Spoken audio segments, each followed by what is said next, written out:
Maswerteng hapon po mga ka-STL. Narito na pong resulta ng STL Bataan para sa araw na to, second draw December 6, 2024. Araw ng Biyernes. Naway ang mga natayan nyo pong mga numero kanina ay manalo nawa ngayong hapong ito 4 PM. Kaya kunin nyo na po yung mga tickets.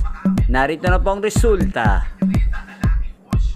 Ang mga numerong nanalo sa STL Bataan ngayong hapong ito, December 6, 2024, 4 PM, second draw result, 18 at 13 in exact order. Sa lahat po ng tumaya kanina sa STL Bataan para second draw ng 18 at 13, congrats po sa inyo. Panalo po kayo. Again, 18 at 13.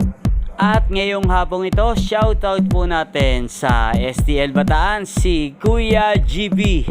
Kuya GB ng Bataan, shoutout po sa iyo. Naway, nasa mabuti ka pong kalagayan. At sa lahat po ng mga taga-Bataan dyan, shoutout po sa inyo. Naway, isa rin po kayo sa swertihin ngayong araw na to. Inyo pong napanood ang resulta ng STL Bataan sa channel na to, Roderick Hernandez TV. Maraming salamat po sa patuloy niyo pong panonood sa aking channel. Magkita-kita pong muli tayo mamayang 8 PM ng gabi dito po sa channel na to.